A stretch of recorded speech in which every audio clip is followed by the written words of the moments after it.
کمرہ مدھم روشنی میں ڈوبا ہوا تھا، پردے آدھے کھلے تھے اور شہر کی رات سانس لے رہی تھی۔ سارا کھڑکی کے پاس کھڑی تھی، بال کھلے، لب خاموش اور آنکھوں میں وہ انتظار جو لفظوں میں نہیں بولا جاتا۔ پیچھے دروازہ بند ہونے کی آواز آئی۔ علی، اس کی موجودگی کمرے کی ہوا بدلنے کے لیے کافی تھی۔ تم جانتی ہو، علی نے آہستہ سے کہا، تم اس طرح خاموش کھڑی ہوتی ہو تو مجھے خود پر قابو رکھنا مشکل ہو جاتا ہے۔ سارا مسکرائی نہیں، پلٹی بھی نہیں، بس اتنا کہا، تو پھر قابو مت رکھو۔ یہ جملہ محبت کی اجازت تھا۔ علی نے پیچھے سے آ کر اس کے ہاتھوں کو تھاما۔ کوئی جلدی نہیں تھی، کوئی بےہودگی نہیں، صرف اتنی قربت کہ سارا کی سانس بدل گئی۔ مجھے ڈر لگتا ہے، اس نے سچ کہا، لیکن تمہارے ساتھ یہ ڈر بھی اچھا لگتا ہے۔ علی نے اس کے گردن کے قریب جھکتے ہوئے کہا، کیونکہ یہ ڈر نہیں، یہ خواہش ہے، اور خواہش سے بھاگا نہیں جاتا۔ یہ کوئی نئی محبت نہیں تھی، یہ وہ محبت تھی جو مہینوں خاموش رہی۔ دونوں ایک ہی کمپنی میں کام کرتے تھے۔ میٹنگز، ای میلز اور دیر تک چلنے والی بحثیں۔ لوگ سمجھتے تھے یہ صرف پروفیشنل تعلق ہے۔ کسی کو نہیں پتا تھا کہ ہر نظر حد پار کر چکی تھی۔ بس لفظ پیچھے رہ گئے تھے۔ ایک رات دیر تک آفس میں کام کرتے ہوئے بجلی چلی گئی۔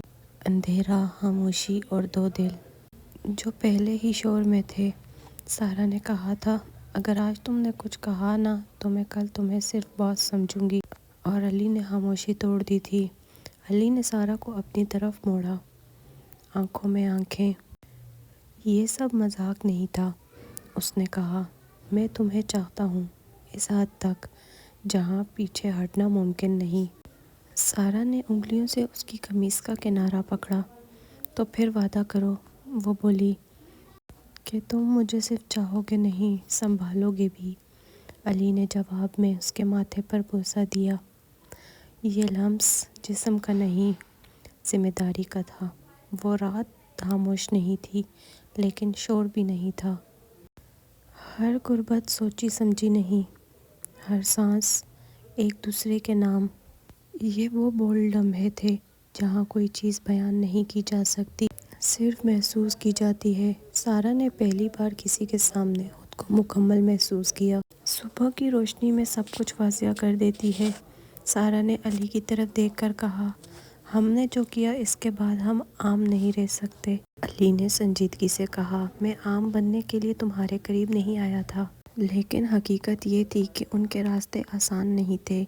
آفس، سوسائٹی اور وہ سوال جو لوگ سے ضرور پوچھتے ہیں۔ اسی دن آفس میں افواہ پھیل گئی۔ سارا اور علی، نظریں، مسکراہٹیں اور معنی خیز جملے۔ سارا کو پہلی بار محبت پر شرمندگی محسوس ہوئی۔ علی نے اس کا ہاتھ تھام کر کہا، اگر یہ قیمت ہے تو میں دینے کو تیار ہوں۔ لیکن کیا سارا تیار تھی؟ رات کو سارا نے میسج کیا، مجھے وقت دو، یہ محبت مضبوط ہے لیکن دنیا ظالم۔ علی نے جواب میں لکھا، میں انتظار کروں گا لیکن پیچھے نہیں ہٹوں گا۔ اور یوں محبت ایک اور امتحان میں داخل ہو گئی۔ اس کا دوسرا پارٹ دیکھنے کے لیے چینل کو سبسکرائب کریں۔ اگر آپ کو یہ کہانی اچھی لگی ہے تو کامنٹ میں ضرور بتائیے گا۔